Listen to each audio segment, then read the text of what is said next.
All right, it's after the first of the year. We've got through our New Year's resolutions and our happy holidays, and it is frigid cold here in Southwest Virginia. 15 degrees this morning. How I did not lose power last night is beyond me because the ice was hanging on the trees. All the trees were sagging, and the wind was making 30 and 40 mile an hour gusts, according to the weather. Depends on what weather app you look at, is what kind of weather you're getting. But man, it was bad. It was really, really bad. And I'm just lucky that we didn't lose power. But I'm equipped for that because I've got a generator. I've got it hooked. I can hook it up to my house. I can run everything but my heat pump, but I have a wood stove. So I've got that back up, and it's actually running right now. Keep everybody warm. But season's over, and I want to say thank the Lord. Like thank the Lord. It was a rough season in many different ways. And we got none other than Mr. George Lambert back on us with Mountain Music and Mules. Man, that just has a ring to it, George. Like, that was whoever came up with that. They did good. Yeah. Yeah. He did good. But we got George on, and George and I mean, we're a couple of hours from each other, and we kind of seen the same thing. And for the most part, most of the guys that I talk to, and I talk to people in different parts of West Virginia, North Carolina. Now, the coast was a little different than the mountains in North Carolina. I talked to some of my buddies down there. In fact, I was going to go down there and hunt, and they told me, "Hey, don't. It's not good." So, when you look at Virginia as a whole, I guess we can split it. We can kind of split it at the Blue Ridge because the Eastern Virginia is a little different than the western part. Once you start getting in the mountains and everything, but George and I text back and forth a little bit during season. He's extremely busy hunting. I'm busy hunting, but we kind of had this similar experience with what was going on. So we're just going to have at it. We're just going to talk about it and see where we stand after the season. So I'm barely standing. Yeah. I will say, I'm not afraid to walk. And I put on a lot more miles this year on my boots than I normally. And I mean, like I said, I'm not afraid to get out and go. But this year, it was all shoe leather and boots. Oh yeah, That's what it was. I've got a couple areas that we usually can rig a bear or two during December. Now you're not going to get them. You go get 2 or 3 during the season. You're not going to get many. And it was nada. Like we as a group, we were talking about that. The last week of season, we're like, we didn't even rig a bear unless we run it out, of a place across the road or something. We didn't rig nothing. Yotes, we got a bunch of yotes, but no black and fuzzies. Yeah. Hey, we seen the exact same thing, and we never got on a bear we kicked out. Like while you're having a race, and usually sometimes you'll be riding around and find a bear you might have run out somewhere. Not this year. I can't even think of a day we treed 2 bear in a day. It was a rough year. Yeah. Well, I can't say that.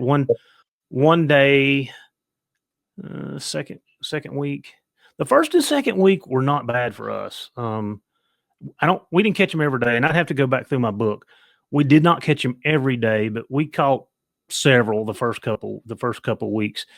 The start of the third week, the first 2 days were tough, but it rained that Monday.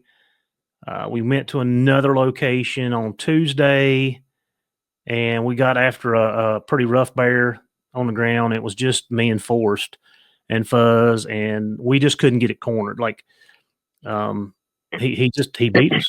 He got us. Like, that happens. He got into a couple of dogs pretty good, but we just didn't get him stopped. And I think that day I put on a little over 14 miles running back and forth. trying to get him corralled. And I don't know what they put on because we all come in from different locations and kind of met in the middle, and then we were back out, and then we kind of back in the middle. But yeah, and then by the end of the third week, I think the last couple of days we treat them, and then Christmas week is when it really got tough for us. Of course, yeah, I do my. I know everybody says, I can't believe you hunt on Christmas Day. Well, so my kid, my daughter, she's with her mom on Christmas Day. We split it. So I get her Christmas Eve, she gets her Christmas Day. And my dad has dinner in the evening at 5. And so I got all day to do whatever. Right. So, that's what I choose to do. That's my choice. But yeah, I have pretty good luck, but this year I had a heck of a race. It just wasn't the right race. I'll tell you that. Them young dogs got a little squirrely. Oh yeah, man. You find out years like this, you find out how valuable at least having one broke dog. Yeah, how valuable it is. I'm lucky. I have one that I can, long as I'm hunting her and I'm with her, I can pretty much bank on her. And I used her. I don't know how many times this year just to check dogs. And check my pups, check my young dogs. Is the same thing. I would have had a pile of off races. I did have a couple, when I had to leave my old dog at home or something. But man, she was in that just unbelievable. I was getting to where I couldn't even go hunting unless I had her, just so I could check dogs. So let me ask you, because this is something that I've noticed it, through the years. But does she go check them and come back? Or does she just stay out and she just don't say nothing, and that's how you know? What is your kind of your telltale with that? Yeah, so she'll she's my old English dog. And she's, when I say old, I think she just turned 10. And she's always, to just give a little backstory on her, she's always been I don't know if you want to call it bad for it or what, but if I don't keep a close eye on her, she sneaks off on me real bad. And you'll look at the Garmin and she'll be 600 yards, 800 yards away running if you don't keep an eye on her. So on years like this, if a dog barks or whatever, I keep her loose all the time. She'll go down there and check it. But she's a very vocal dog if it's a bear. So I can go by her. Now, like I say, when she checks it, she'll check it and I can watch her she might take the track 100 yards, and that's going by the Garmin, just watching her take. But she won't say a word, and then you'll see her. Then she'll just veer off the track and either come back my direction or she'll go somewhere else and just keep hunting. And then I know I need to be really watching whatever dog is actually being vocal and taking that track. So one of my sayings, and I learned this from an old timer, and it's above and beyond all else, be true to thyself. Exactly. If your dogs are not doing it, they're not doing it. And if they are, they are. And I'll tell you guys, I had 5, count them on one hand, 5 junk races. I usually don't have 5 junk races within the whole year. And my young dogs, when I say young dogs, I'm talking about my 3 and unders. Right. It got tough. And here's what happened. My dog's suitcase too much, George. And what you're saying is your dogs will go in there and not open and go. Well, mine will go 300 or 400 yards, and then they split off. And by 300 or 400 yards, sometimes they're out of hearing. Yeah. And you're like, okay, well, I never heard Spook, or I didn't hear Kate, but they went. And now I'm like, okay.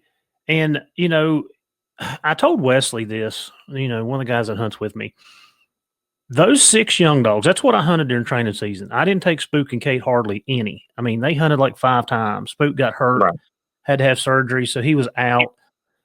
I just didn't take them. I just took them a handful of times. I was trying to let the younger dogs, and I know people, 3-year-old dog, it ought to be doing it. What I mean, they done a phenomenal job in training season. No problems, no issues. Very. I had two off chases, but they didn't last long either. In training season. And Houdini, which is my 3-year-old male, he was kind of the culprit. He was my rig. He was the one rigging the tracks. Nobody else was saying nothing, but I had enough faith in him that I'm gonna turn him loose, and he would go that 300 or 400 yards to come back. Well, December was a different story. Like, yeah, and I give him that, like, I give him that leeway. Like, I give him that 3 or 400 yards, and then 600 and 800. Now they're 1,000, half a mile, and then it's like, well, there we go. So I it took me half of the season, which we were halfway into the season when this started all taking place. So Right. I'm into the end of the third week or so, and then by then, like, it's too late. I got some cleaning up to do, and I know it's a coyote. I did have one dog. You guys heard me say it, Axe, which is one of my 2-year-olds. He broke off one morning. It was really windy. He started trailing down a holler, and I'm trying to, to give my dogs a bit. Like, I want them to trail. Like, I want them to Right. go. I need that. And he started trailing. The other dogs didn't hear him. He got about 500 some yards in there, crossed the valley, back up on the other side. By then, he was like 6/10 of a mile. The dogs heard him, and when they went down the holler, like, they couldn't hear him anymore. They took him out of hearing. So they all come back. Well, anyway, he ended up running a deer, and I told you, when the guys off the other side of the mountain seen him, he had a whole herd of them. So that makes his value go up. Five Exactly. deer's got to be worth 5 times, right? So anyway, he run a deer. I've worked on him a couple times. I've got that. I don't know that I have it squashed. And when you talk about training, like, for me, this is my Right. experience. This is my experience. Once they do that, you're not going to break them the next time they do it. It's going to take you Oh, no. a couple of times to be consistent and say, okay, you can't do this. You can't do this, and then you can't do this. So I know what the expectations are. I know the process because I've done it and I've messed it up so many times.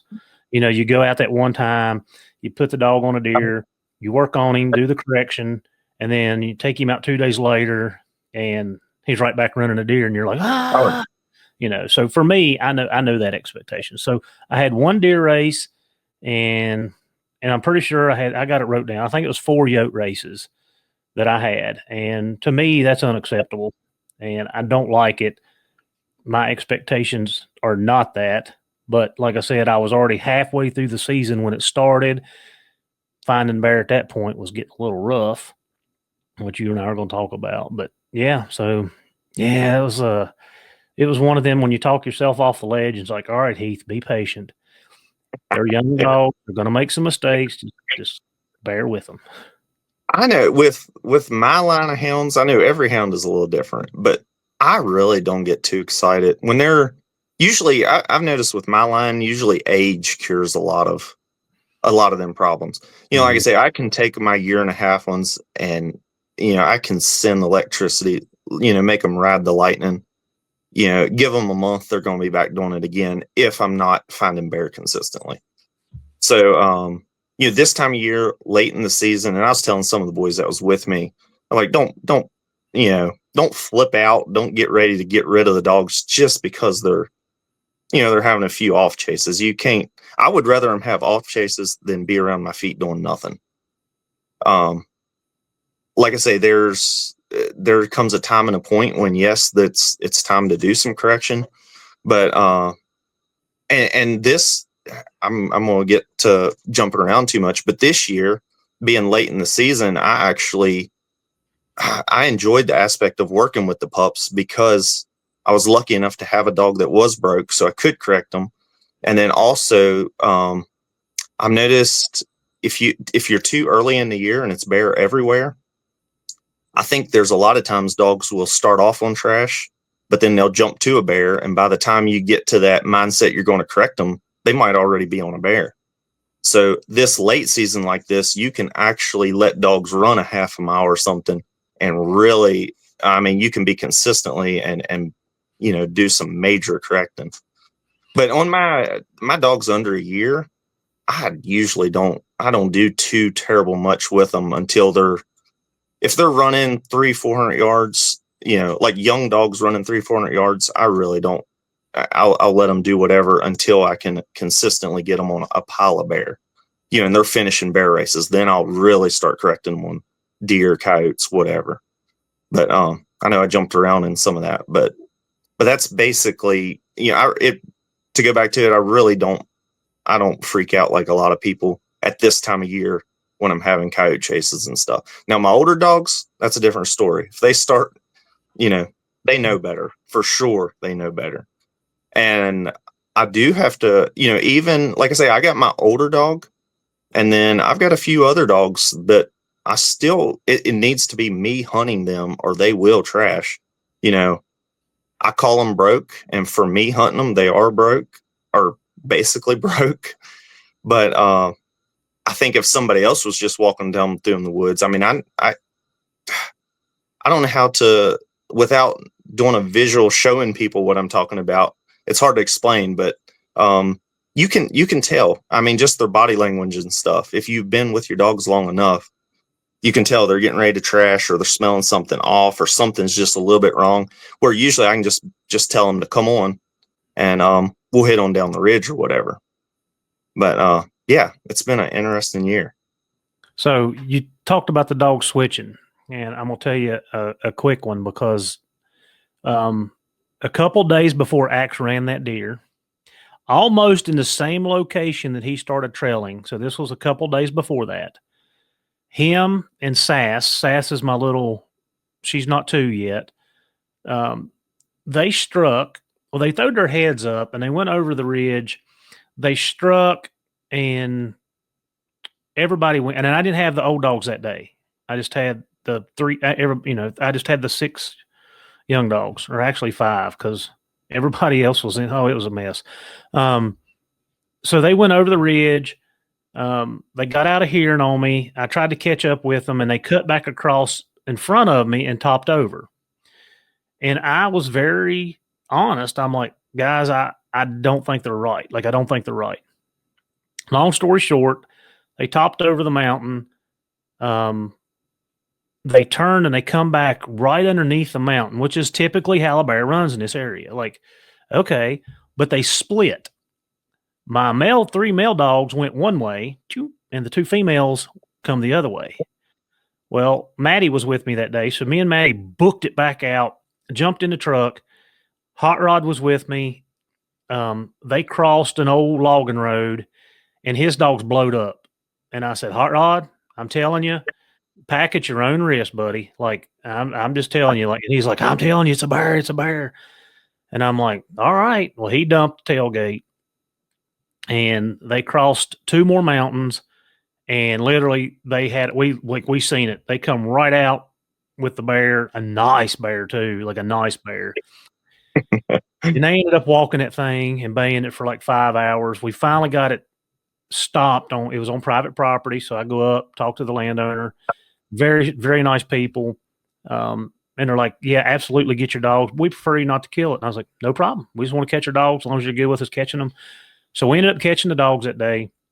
The 2 females, Sassy and Hart, and then Hot Rod's dogs. And we had another guys that got in with us. But anyway, what I'm saying is, so in my mind, I'm like, it didn't sit right well. Like I just I was not 100% confident that that's what happened.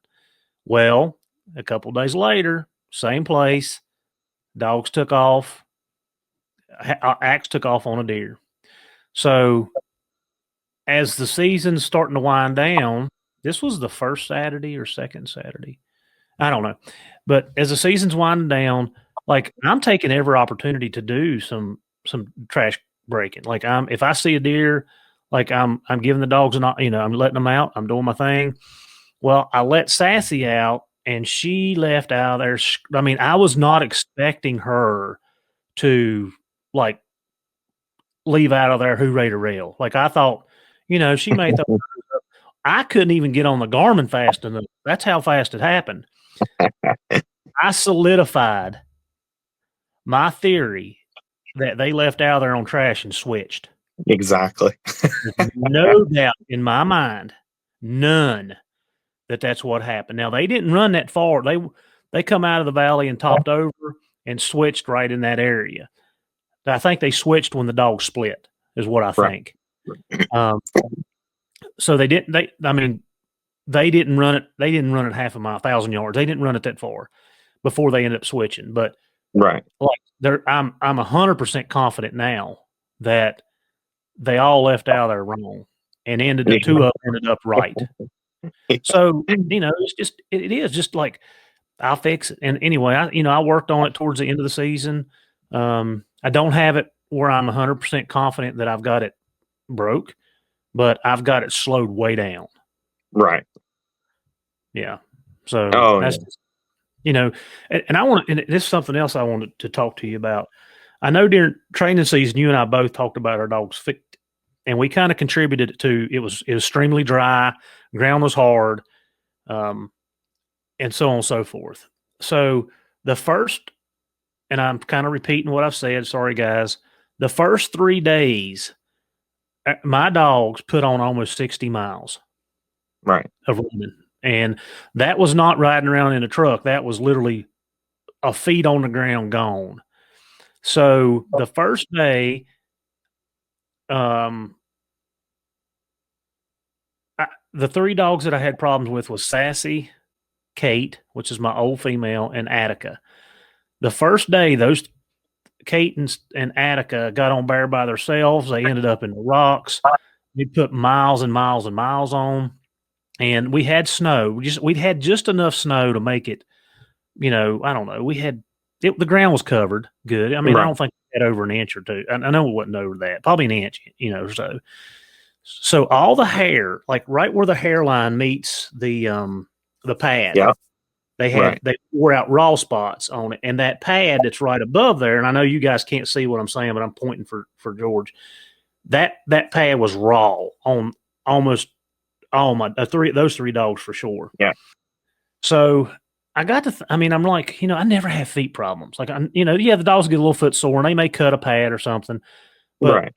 not like this year has been very, very different. So I had to put and Sassy after that run that I just told you about, where I think she went out there on a deer and switched over to a bear. She wore the pads off right underneath her toenails, like right underneath her toenails, man. Every pad, Oh, every toe was raw. So she was out for 8 days right there, just trying to get that back. wow. So I got thinking about it, George, and I want your input because you hunt a lot. Like, so we have a big gap between training season, end of September, first couple of days of October to December. So you have basically 2 months. Right. So you spend August and September getting your dogs in good running shape, getting everything up to speed, as far as their feet, their endurance and everything. You lay them up for 2 months. Even though I did go and hunt a couple days in West Virginia and I went to North Carolina, the ground in North Carolina is extremely different than what I have. Um, and I got to thinking, I'm like, is that 2 month break softening the dogs up that much where it's kind of like I'm just rebooting all over again? Like, all right, dogs are not in running shape. And in the first 3 days, you're running 60 miles and I'm putting them out of commission for the next, week and a half, 2 weeks, Right. whatever it takes them to get right. What do you think about that? I think that absolutely is one of the problems, and I've seen it with myself. When, like I say, I'm lucky to be able to hunt from August till January, and whenever one of my females come in heat, and she's got to set out for 4 weeks basically. Yeah, she's behind the bar when I take her back out. Um, so I absolutely think that plays. And then also going by, I have a good friend that he hunted a lot in West Virginia. He don't hunt as much now, but hunted all the time. And his claim was, and I think there's a basis behind it. His claim was is if you give a dog more than 2 weeks off, um, he's gonna have to play catch up, when he's coming back. And he was meaning muscle wise, as far as the actual physical part of it, and then feed also. Mm-hmm. Um, he had a few scenarios, and I can't really remember them, but he had some good points, and I definitely believe so. Pretty much, we get training season here in Virginia, and then if once them dogs get put up, you're starting all over. And a lot of the years we don't really see it too much because in December, a lot of times your tracks, you can catch bear a little bit faster. They done put all them acorns and stuff, and the bear just they're you can catch them easier, and a lot of times your races ain't as long, so a lot of times you don't see that. But I fully believe this year, we didn't get to see them really fat, tubby bear that's been chowing down on acorns all fall. So a lot of our races was a little bit longer. So that I think that contributed to the feet problems also. I think so. That's my point Yeah. of view anyway. Yeah. I mean, like I said, I don't like one of my things for a dog is they got to have good feet on them. Right. They got to hold up well. One of my buddies, Carl, was like, it don't do you any good to have a dog because you can hunt 3 days and got to lay it up for 5 if they can't go. Right. So, we're limited on our time and but yeah, this even like I said, training season got me on a couple dogs, and then, the first week of season put me back 2 weeks, and then all my females started coming in heat. It's like, oh, one of my good young dogs, it's coming on really nice. I got to hunt her the first couple days, and she come in heat, and then the next Tuesday, the first Tuesday, yeah. So I didn't even get to hunt her. I hunted her Monday, Tuesday. I had to put her up Wednesday, and then the next Tuesday, Heart, my other, my pretty good, young dog um, that I hunt quite a bit. Like she come in heat, and then Sassy's up because of her feet. Kate's up because of her feet. Like I'm 4 dogs down and done nothing. Like Right. I ain't even get started yet. So yeah, it was tough. And I want to come back around to what you just said. You and I talked in the podcast we done back in the early fall about no food and how the bear run harder and they're ornerier. Right. And we treat more than we caught on the ground, but a couple of these smaller bear that we caught just would not go up a tree. Like absolutely, like, guys, what are you thinking? Just take a limb, let us catch the dogs. We're gonna take a picture, do a selfie, and we're out of here. Like we leave you alone. Exactly. Yeah, we seen the exact same thing, and I I believe I think we only had one, maybe two bear that actually treed like they should, if you put it in that terminology. And most everyone, as soon as the dogs would catch it, it just wanted to walk for a long ways. Sometimes some of them eventually treed, but most of them just wanted to walk and walk and walk. Some of them even climbed, and then they wanted to jump out as soon as they get there. Yeah, it was something else I was gonna say that we had a handful, probably 5, 6 bear that as soon as you got there, they gone. They gone. Right. Yeah. And Yeah. it took 2 or 3 trees of them doing that to finally get your hands on all the dogs. Oh yeah. So yeah, And no, it looked. I mean, as far as some people might be listening to me right now, and thinking here, the location where I hunted, a lot of the areas looked like we had some feed, but when you start digging, we had some, I mean, pretty acorn holes. But when you started popping them things open, they was right. either rotten as can be, or some kind of like fungi would be inside the hole, and the outside of the hole just looked beautiful. And I think most of our bear wanted to or was looking for, probably by mid-November, start of November, mid-November. I think a lot of ours was starting to lay down or walking to a place to lay down. So by the time our season come in, that first and second week, you was finding them ones that was still walking around before they laid down. And after that, it was pretty much over for around here.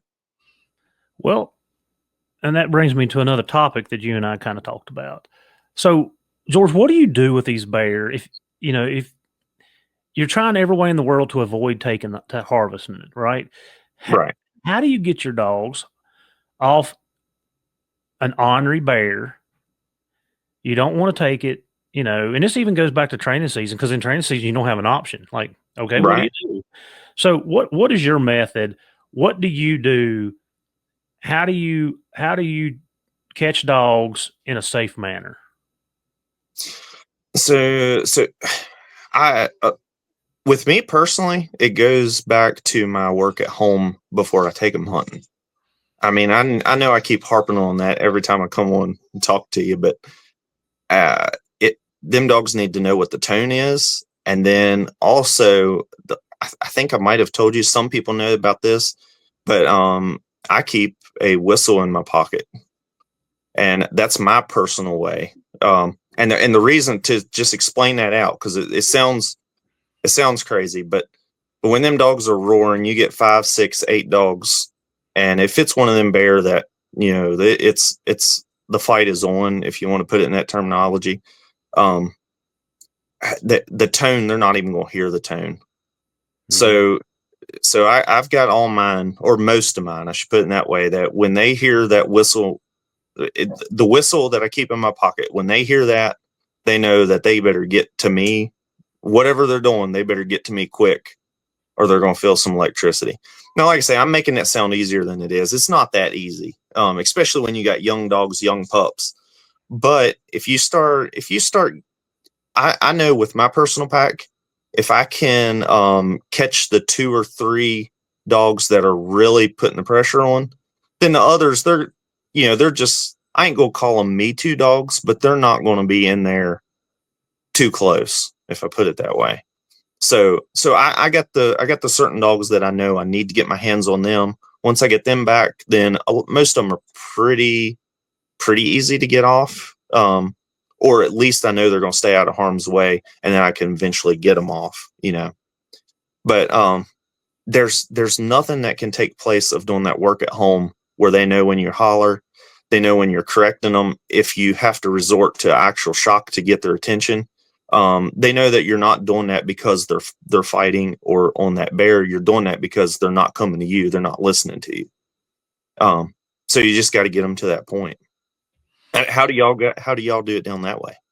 So I do a couple things like you, and listen, guys, I'm not a proponent of the dogs being up on a ridge and you not within sight of them and start shocking them. Like, no, absolutely not. It's when I can get in view of my dogs. They see me, they know I'm there. George, just like what you said, when they know I'm there and I'm saying, hey, let's go, let's stop, and I can tone, and right. I can just about get every one of my dogs off with the tone if I'm within eyesight and they can hear me. Exactly. Let's say that you can't do that because you and I are putting some groundwork on to be able to accomplish that. But let's say you can't. Right. I have found over the years that if you said it, for me, I'm going to start catching my older dogs off first. Get my 2 or 3 older dogs out of there, catch them, tie them to a tree. You go 20 yards, you catch another one, you tie them to a tree. If I can get my older dogs out of that, then it makes it easier to catch the rest. And right. A lot of times, depending on how much pressure they're putting on the bear, a lot of times that bear will go up a tree. Sometimes right. You got so many in there, you're not allowing that. So I start catching, like it's what you said. I start catching the dogs that's putting the pressure on, which is my older dogs. And I'm not saying my young dogs don't do it, but that's kind of you get in there, see who's doing what, and then you start doing it. But that's what we do. But I'm like you. I know. I mean, I called my dogs off 2 bear this year on the ground. My dogs right there with them, but I was standing 15 yards away. Hey, choop, and tone.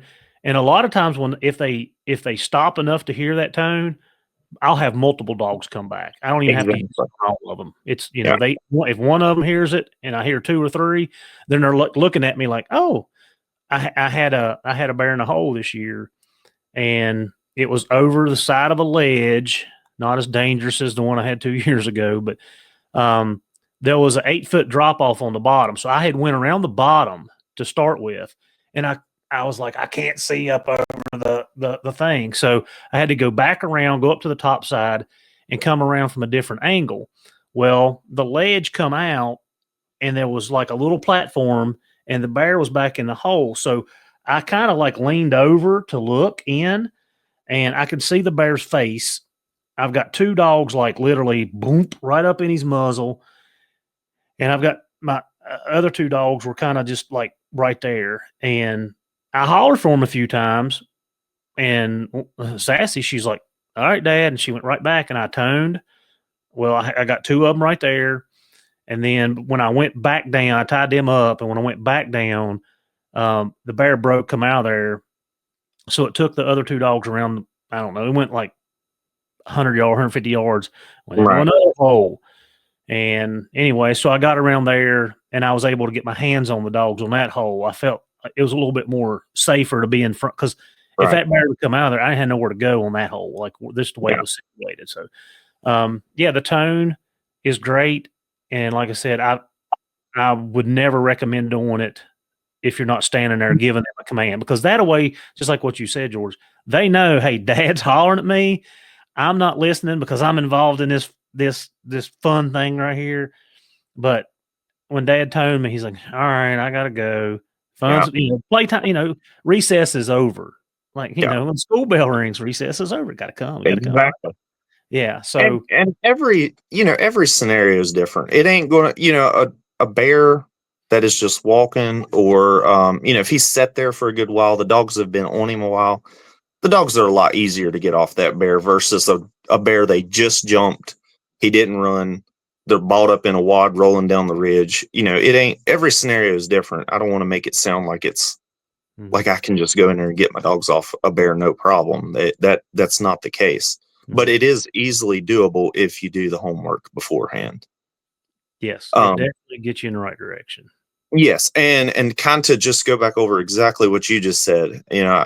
When you start mentioning stimulation or anything like that, that dog needs to know what that. You can't go in there on a 2-year-old dog that ain't been on that many bear and use any type of stimulation. I would rather have to physically go in there and pull it off that bear versus shock it off there if it doesn't know what's going on. Mhm. You know, um, a lot of my point of view that I talk about with stimulating a dog off of a tree or off of that's some of my older dogs that are hard headed and they've been on hundreds, probably 100 bear every year since they've been alive. So, yeah, absolutely do not use stimulation without any work at home or anything like that. With me, it's voice command, the whistle. Um, well, it's usually voice command, tone. If I need the whistle, then that loud, piercing blast will shock the dogs up. Like that, they'll hear that whistle over anything, and they're not real used to it, so they absolute that does amazing. I highly recommend that. Yeah, You know, and it's louder too. Like it. oh, it's piercing Yeah. loud. It's unbelievable. Yeah, Yeah. Yeah. And like I said, there is if you can't do that, there are other ways. yeah, You're going to put a little extra work into it because you're going to have to grab a couple grab a couple time up, and it may take you a quarter of a mile, half a mile to get them all rounded up. So yeah, it is different, and go back to the hole. Like I the same way. If my dogs are down in a hole and I'm standing there and they know I'm there, I can do the tone and I can bring them back or I can get them back. And one thing about dogs, it's monkey see, monkey do too. Like I said, right.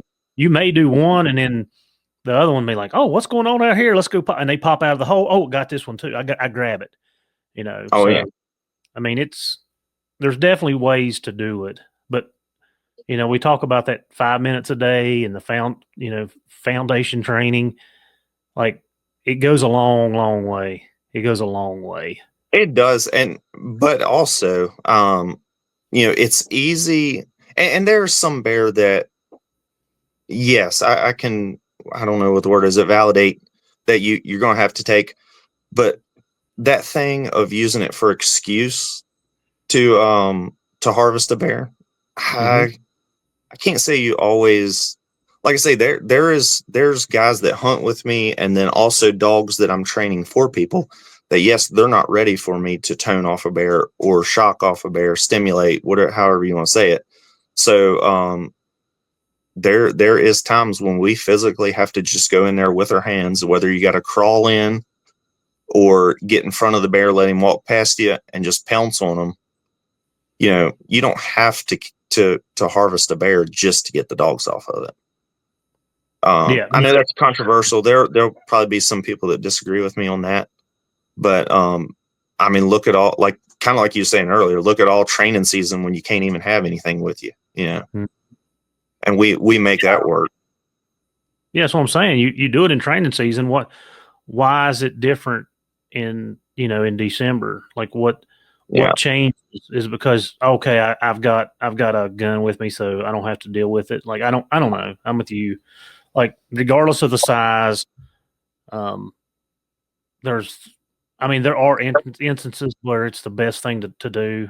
It is, but there's also a lot of instances where don't have to, just grab dogs and go on. But everybody looks at that differently for sure. Oh yeah, exactly. Yeah. Well, and that even leads into, I mean, I don't know how much time you want to spend on this topic, but if you do decide to harvest a bear that's on the ground, our little the little group of guys that's with me, we have some pretty strict things that we go by, that the trigger does not get pulled unless there's an actual houndsman. And if he's got dogs in the fight, if you want to call it that way, or dogs in the, we want him to be there when the trigger is pulled, and usually that's either me or my cousin, or I got another buddy. One of the three of us there has to call the shot. It's very rare that we'll take. I mean, if it's over 5, 6, 7 yards, usually the shot ain't gonna be taken. We like the barrel to be stuck to right on the bear's head if possible. That ain't always possible, but because, and the reason I'm making this whole thing is we're talking about getting dogs off a bear. A lot of times once that trigger's pulled, that's when you get dogs tore up. If it ain't just, if you don't handle it just right. And that's with a bear coming out of a tree, or if you don't have dogs tied back, and a bear comes out, we do not pull the trigger. I'd rather that bear to jump and let the dogs go tree it again or whatever, versus me making a fast bad shot and then a wounded bear be out in the middle of dogs that aren't tied back. So we follow that rule as far as a treed bear or a bear on the ground. Yeah, so, no, that's a good thing to go by. Like I'm with you there. So, all right, that leads me up to the next thing I wanted to kind of touch base with you. So, like we kind of started off the podcast, I talked to several people throughout a couple different states. It was pretty much the same census. Now, like I said, there's an outlier, and there's a couple guys that had really good luck. But for the most part, it was tough. The season was tough. The bear, you could find bear. Like I said, the first couple of weeks weren't horrible at all, and then the last 2 weeks got really, really tough. But again, I told you we got a little lazy, and we weren't like stomping the ground to death trying to find them either, because we felt like they had laid up, and we just that wasn't something we're interested in. Catching a bear out, then fine, we can run it. So, but George, in your opinion, and I'll tell you what mine is. Do you think that the population is dwindling, or do you think it was because the food and the bear had laid up, like you said? You said they started laying up in late November. What's your take on this? There's a few things I think. None of this I don't know if I can prove just yet, but so I think so here where I'm located at, we did have a 3-day early season. What was it? I ain't even sure when it was. We haven't had it for, I believe, 2 years or so. But anyway, the point I'm making is, I believe all the bear, specifically all the sows that we have harvested in the past, it's catching up with us now. don't get me wrong, mange has played a big part also. I'm not going to deny that. Mange has definitely played a part. But then also, I think we have brought a lot of this on ourselves. Usually, typically, when it's starting to get that late season, just from my experience, usually when it's starting to get Christmas and in past years, yes, a lot of the bear have laid up, but you still got plenty of them young, what do you call them, rogue male bear. Mm-hmm. We're still just traveling around. This year in my area, we didn't have them. And like I say, I believe that's because in the past years where them sows are having them cubs, which leads into having them young rogue bear, it's done caught up to us. I believe that's my personal belief. So I don't. So basically, short answer is I believe our population is dwindling. Now, also, yes, the feed did play a big part this year, but it was mange, dwindling population, which I think we have did a lot of that to ourselves, and then of course then the feed kind of just finished it off. But I don't know. What do you think? What's your opinion on there? It's almost identical. So next year we'll be able to tell if it was food only or the population has started to decrease tremendously. So I agree with you because you and I see some data that we really can't discuss, but we know that the sow harvest is through the roof, Right. and hound hunters, us, and we're all together. We're all in the same boat, whether we like it or not, are a big part of that. And I don't think I don't know. I can't fathom how. I mean, I think differently, but I think the sow harvest has. I've seen it. Well, you and I've seen the data. It's it's triple the amount of any other method, and that's hound hunters. We're responsible for that, and the population can't produce at the rate that the harvest is being taken. Exactly. So I'm with you there, and I really feel like we got to do some self awareness, education. I don't know what you call it, but I want to run bear. Like I want to be able to take my young dogs and put them on 30, 40, 50 bear a year. Like that's what I want to do. I want to be able to train them and keep my young dogs coming and continue to do this. I honestly feel like, and I've said this to my group, and I've said it to a couple other people outside of my group that hunt, that I feel like we're a couple 3 years away. If you and I are correct on the numbers, we're going to be back to where you catch 5 bear a year. Right. And you know, I said this on a previous podcast. Like, I mean, you're feeding dogs for 365 days, and the Virginia season allows you to hunt 90 of those. Right. 90 days. That's not even half a year. That's not even half of half a year. So like it's more about the hounds and the importance of training and enjoying what I do and raising young dogs. So the harvest for me and for our group is really irrelevant. Like, you know, we understand the management part of it. We got that. We understand it. But we're also going to do everything in our power to preserve what we love to do. So Right. get off my soapbox there because I can go on a tangent. But yeah, I honestly, and I think I said it 2 years ago to the guys that I hunt with, like, it's getting ready to catch us in the britches. Like, it's getting ready to catch us. Yeah. Well, see, up here where I'm at, I'm a little bit north of you, and I think it caught us this year. This is the this is the first year I can ever remember going. I think I went 2 weeks without catching a bear, a solid 2 weeks. And I can't ever remember that happening. Even, I mean, I know I can't go back into the older days like the older guys, but when when I was younger, I remember walking, busting thickets, and sometimes you'd only catch 2 bear a week, 1 bear a week, 2 bear a week.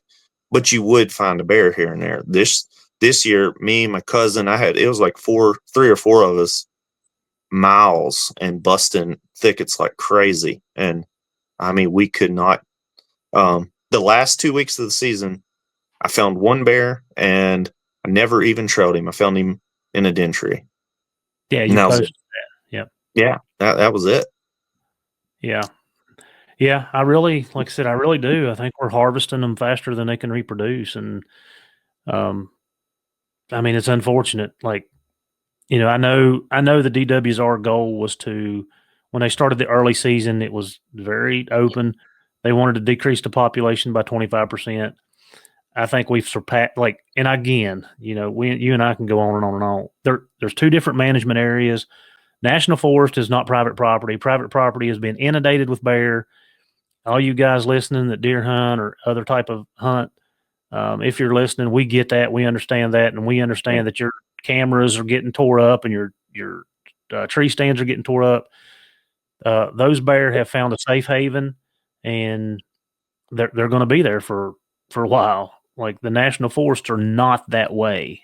You got a lot more groups hunting now than ever. Like like I said, this is my 31st year, and I mean, it seems like every year for the last 5, 7, 8, 10, maybe 10 years. I don't know. It seems like every year there's more and more people hunting. Like I said, when we were catching 5 bear a year, you didn't see all these people. Like you just didn't see it. So I think that's more people hunting, more people harvesting animals. I think that's a part of it. And like I said, the sows, the 4-year-old sow, 3 to 4 year olds when they first starting producing, and that sow has to make it to 3 or 4 before she can produce. Yeah. If we're taking the younger sows and then if we're harvesting the mature sows, which again goes back to some of the data that you and I have, like the 4-year-old sows were there was a lot of them. Hammers. So, yeah. So, and you take a sow that has 3 cubs, so that's 4 bear for next year, right? Yeah. And then if she has 3 more the next year, so that's 7. And then next year she has 3 more, and that's 11. And then by then, the first set of cubs are having bear. Sure. Yeah. Yeah. So, if you do the math, like it doubles and triples pretty quickly over a 10-year period. Like, so yeah, I don't know. How do we change the mindset of like us personally and then the guys around us? And when I say the mindset, is like instead of and I'm speaking to myself, it's like how do I, instead of looking for excuse to pull the trigger, how do I look for excuse to let it? Get the whole mindset of looking for excuses to let them go instead of looking for excuses, because it's easy to make an excuse. Well, this one was mean. Another big one, and like I say, I'm just naming these. I'm not saying they're right or wrong, but another big one that is that if we don't harvest this bear, then the next group is going to harvest this bear. How do you get past that? George, I don't know. I mean, our group talks about, I mean, we have that same conversation. Like, we're like, gosh, man, this is a nice bear. We left a nice boar, probably pushing 200 pounds, like Right. a good bear. And we're like, hopefully he makes it through the winter. Like, hopefully he makes it. And I tell the guys, we can't control what everybody else does, but we can control what we do.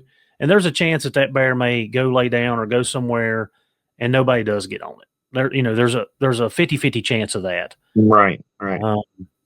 But as a whole, I don't know the answer. If I had the answer, like I'd be handing it out like candy at Halloween. Like I try to have good conversations with people, other hunters, and explain what you and I are talking about right here. Like the data shows this, and I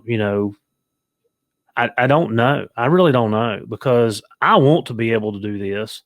Like I said, I'm feeding a pile of dogs, and I want to be able to stay here in my local location without having to travel all over the country to run bear. Like, Right. and I can't, I don't know. I get very frustrated sometimes, and It's disappointing sometimes, especially especially like you said, if you let a bear go today and then somebody goes back in there tomorrow and whacks it, it's like, oh man, I I don't know, but we are very forward with each other, our group, and like I said, we're a small group. I mean, there's 6 or 8 of us, and that's in between people working and whatever. Um, and we Right. say it, we're like, yeah, like you know, let, let it roll, and hopefully it survive. Like hopefully nobody else gets on it. Hopefully somebody else comes in and was like, that'll be a nice bear next year. Right. That'll be something that we could look at. So I don't know. I wished I had an answer, and if you've got an idea, I'm willing to pitch it. Yeah, I don't know. I'm lucky with my group. We're just too darn lazy. So we don't this whole kill season, I don't even know where my gun is, honestly. I never even stuck a rifle in the truck. Um I had to borrow one day as and had to keep it as a backup because we found a really nice male bear, and I think it was a little bit over, right around 300 pounds or a little bit over. But anyway, it was one of the ones that, and I had a little niece that um, she had she's still got some bad health problems, and it just everything worked out just right. But yeah, long story short, we don't kill them just because we're too we don't want to mess with them. Um, and then none of the group that I'm with has the mindset that the dogs need, because that's the other big thing is the dogs need a dead bear, or the dogs need to chew on one or something like that. And I can't speak for every line of dogs or every dog, but most of the ones that I've hunted and the line of dogs that I've got, they could care. I ain't gonna say they could care less about a dead animal, but they don't. That's not their primary. If you've got a track to run versus a dead bear laying there, they're going to go run the track. Randy, when I did the podcast with Randy Hare talked about 2 beagles that he had, and that's correct. Like to my dogs, it's about the chase. That's my dogs, Right. and mine are like yours. They don't. They.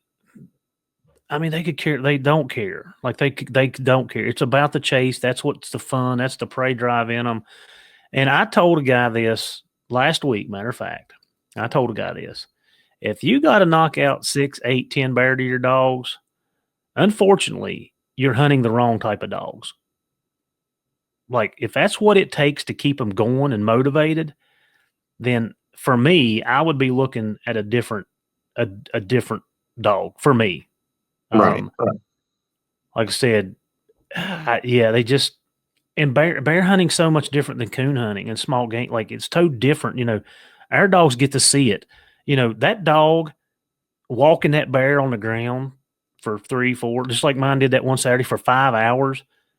That's better than 10 dead bear. Oh, absolutely. It's better Yeah. than 10 dead bear.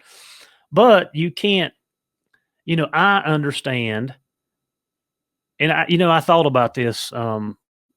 We had we had a yearly canine meeting. So my whole group sits down and we talk about the stuff for the year and everything here last week. But I thought about this.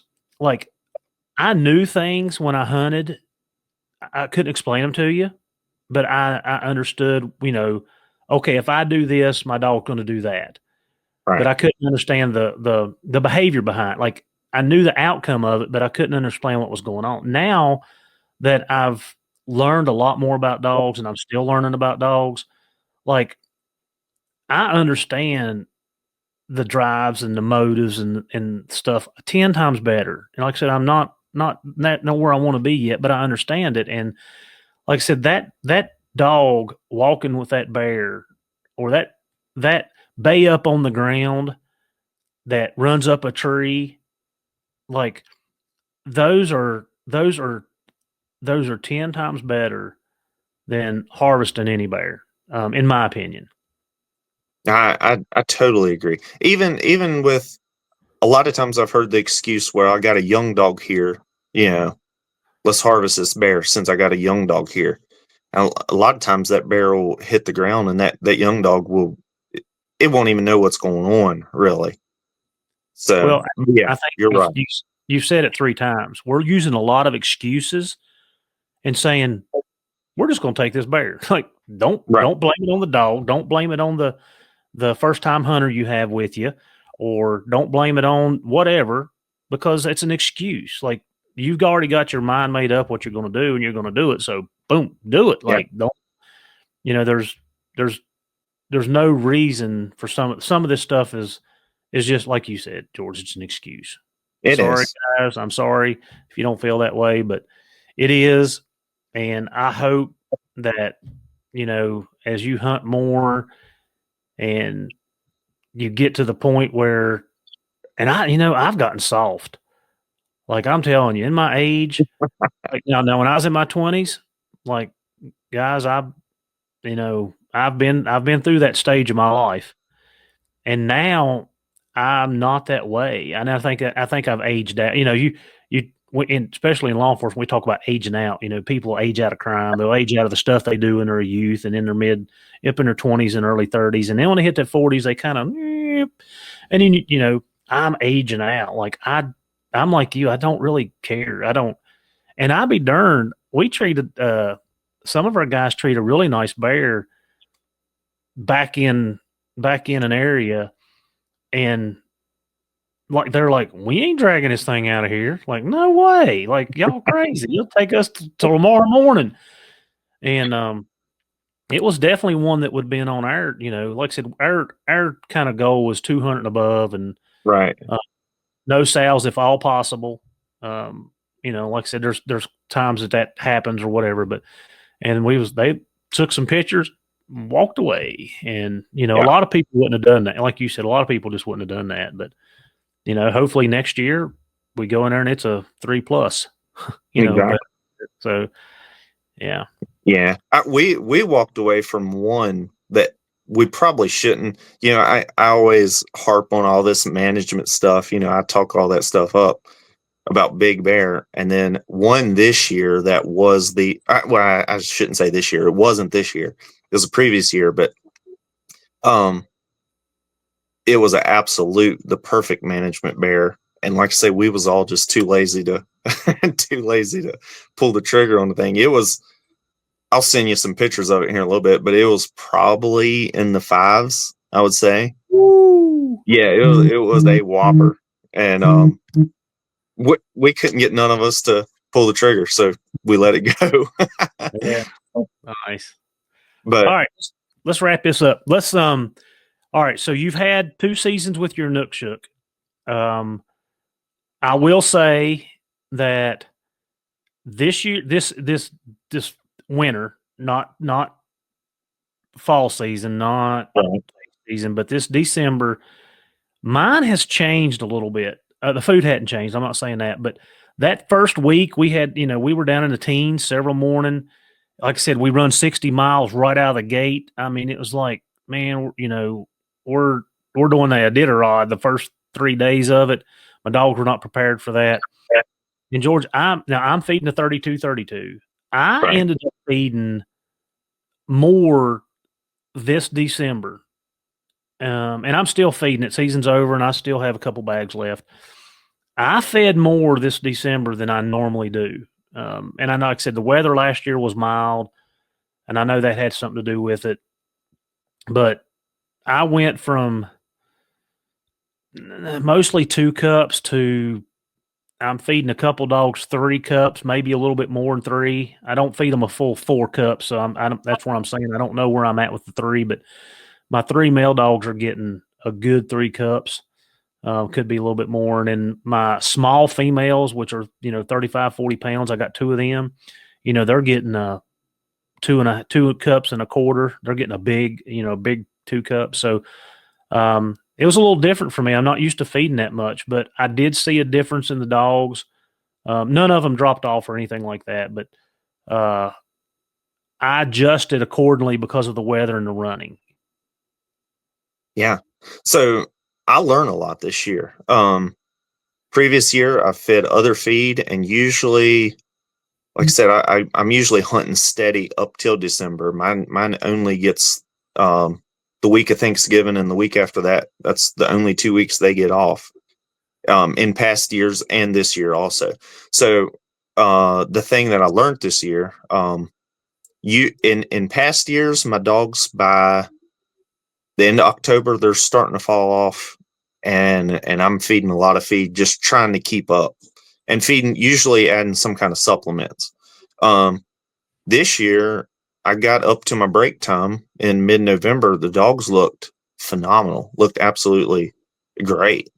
As far as conditioning, actions, everything looked good. And the only thing that I did different this year was feed a Nook Shook.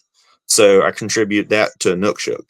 So where I screwed up is I got messed up on my orders, and I ordered another pallet of 3025, which I was feeding up till November.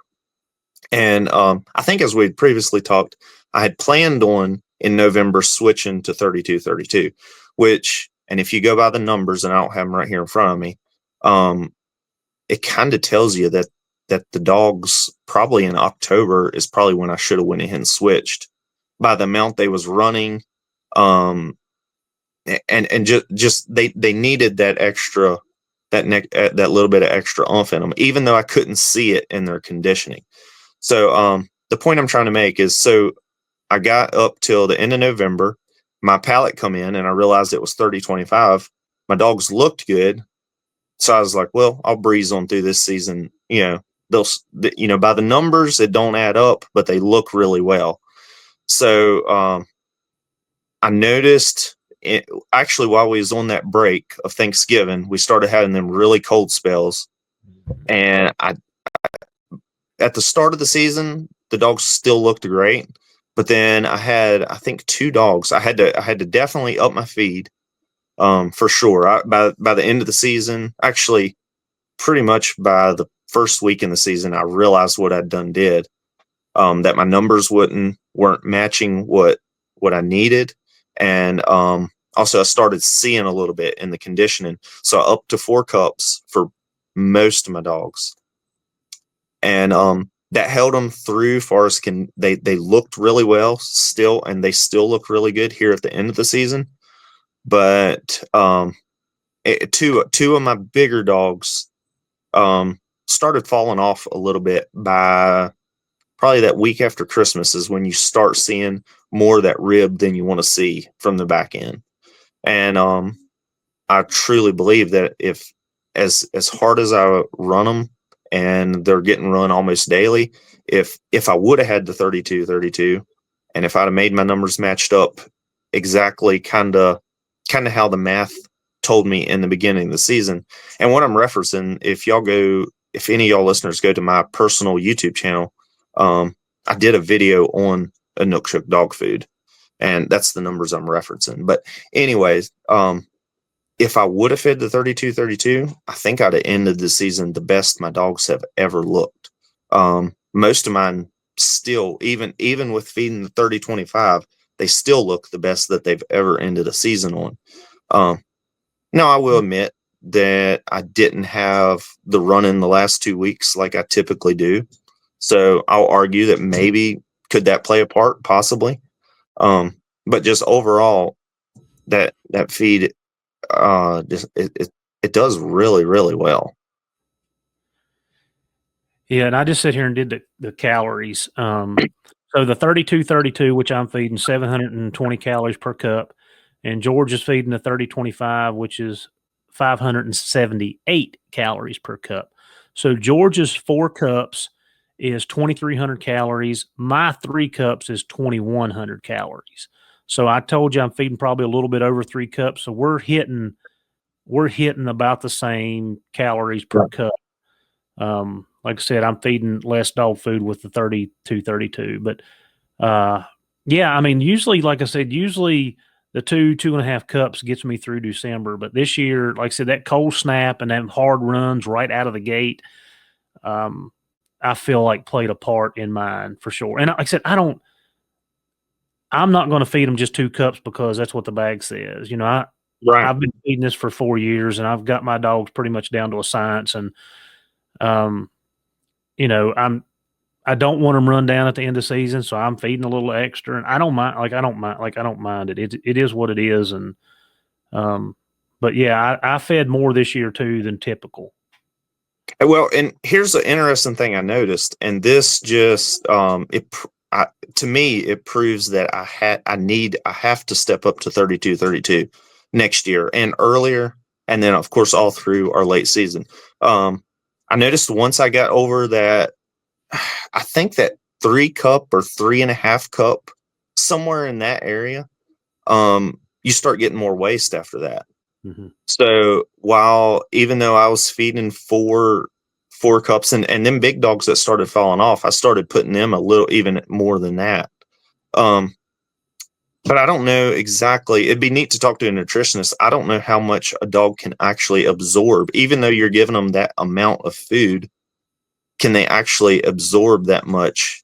Or are you losing it some in waste? I don't know. I'm not sure, because one of the big factors for Nookshook for me is that up till I had to start raising that ratio, that cup, there was no waste. Mm-hmm. I mean, almost no waste. So, yeah, I need to Yeah, somehow get the calories up without having to, like say, if I'd have fed that 720, is it 720? yep. Right. Yeah. That would have gave me less cups, but more calories. And your waist, like my waist, didn't change, so Yeah. Mine that did. that would have been the difference. Now, did you get runny stools out of that feeding that much? No, I never got runny. I just got more. Yeah. Yeah. And the reason I asked that, just so if you're not feeding a Nookshook or you are, is because there's so much fat content. You're feeding 25% fat, and if you're overfeeding, that's one of the things that Emily there, a nutritionist at a Nookshook, like she'll tell you when you start getting like runny stool, you're probably capping out where you should be at as far as Yeah. feeding. So you're talking about the absorption rate. That's something I'll ask her when I can get her on, because that's I my I don't think my dogs would eat 5 cups of this. I don't think if I put it there, I think it would be Yeah. there half of it would be there the next day, honestly, Yeah. because it's so dense. Yeah, I agree. But it's Yeah, definitely been the best my dogs have ever looked at the end of the season. yeah. And So, two, just to kind of follow up on what you said, I start feeding it October 1st, whatever, whenever October, that's when I start feeding it. And like I said, I still have 2 bags left. And it's, we're mid January, whatever we are now.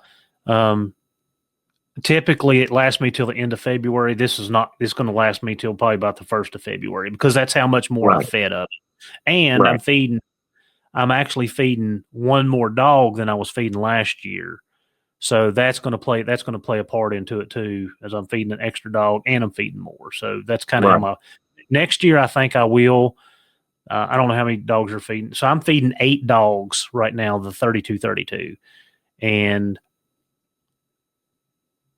I think next I buy 15 bags, and 15 bags usually I start October 1st, usually runs me to the end of February. I think next year I'm probably going to buy 20 bags of it, Yeah. just to get me through that. But see, I'm switching through dogs and stuff, getting some in, some out. But then I also, oh geez, I think I'm on my second pallet since August. So Ooh, yeah, I'm going through it. whole pallet, like 65 bags. Yeah, yeah, I'm on my second pallet.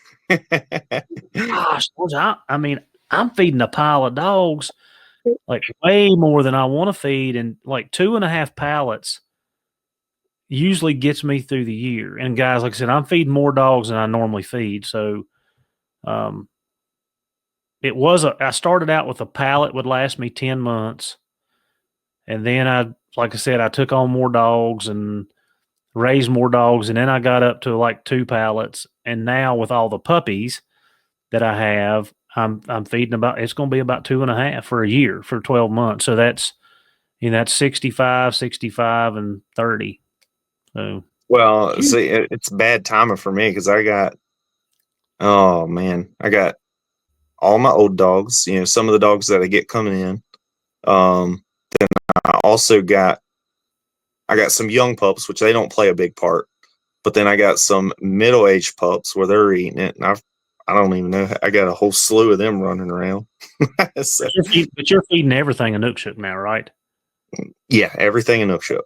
Yeah, and that's the same thing. I'm on my last bag of 2616 for my puppies. So and they're 4 months old. They may be getting. I have to look at. I don't know. They're 4 months old, maybe getting ready to be 5 months. I don't know, but. So as soon as they run out of this bag, I'll flip them over to the 30-25, and then and when I run out of the 32, so I'll be back to the 30-25 for everything until next fall. So yeah, it's some great. Now, yeah, I won't even bring that up, but yeah, it's some really good food for sure. Yeah, I'm like I said, I've been feeding it for 4 years. I'm pleased with it, and I know that looking at the Nookshook's social media, they're taking on a lot of dealers, and like it's getting out. And this is one question that I was asked. Like, Trump said that he was going to incorporate some tariffs on Canada. Well, that's what I was getting ready to bring up, and that's what I want. Yeah, no, I mean, so because I've been asked by several people. So if the tariff went through, it would be 25%, which would have upped it $686 a pallet, which would have brought the cost up tremendously for us to get it in. Right. So I have talked to some of my friends up yonder, and Trudeau stepped down the other day, and they're bringing in somebody else, and they are very confident that this is not even going to be an issue anymore. So hopefully it's going to be like wave your magic wand and it disappears. Yeah. So I've been asked that question quite a bit about, if the tariffs come in, how's that going to affect us? And, there's not sense in worrying about it until it happens, but they're pretty confident that it's going to take care of itself, and we're going to keep on keeping on. And I hope so, because I mean, $686, you divide that by 65. That's how many bags is on a pallet. I mean, you're picking up $5-6 a pallet is what it ends up being. So anyway. Yeah, exactly. All right, George, I really appreciate you coming on and catching up. And like I said, we'll do it again here sometime in the near future for sure. Yeah, sounds good. I appreciate it. Thanks for having me on. No, absolutely. So you guys go to George's YouTube channel, Mountain Music and Mules, and buy some of his swag, man. Like he's got it. Are you going to any shows? Before we cut it off, are you going to any shows? Are you going to be anywhere with your stuff? No, I've actually. I think I've got to be at the local one. Which, when I say local, it's not really local, but it's in Augusta County. So I think it's the end of February, somewhere in there. So I'll be there. The American Bear Foundation, they're going to be there. I think Alex is going to. There's a few people. It is in Fishersville, which is right next to. Yep. What is the biggest town? Stanton, or it's just west of Charlottesville. Yep. So, yeah, it's not a real big show, but it's growing. There's a lot of hound hunters that's starting to come there. I know, I'll end up standing there for 3 days talking like crazy. I lost my voice the last time, but I love it. I enjoy it. Yeah, I'm with you, and we have to look at the dates. So Maddie's back into the girls are back into travel ball, so we're traveling every other weekend. So if it's not a weekend that I'm traveling, I may try to get up there and we'll chew on some grass for a while and find out what's going on. Exactly, we'll solve all the world's problems. That's right. All right, George. Until the next time, we'll catch you. All right, Heath. Talk to you later.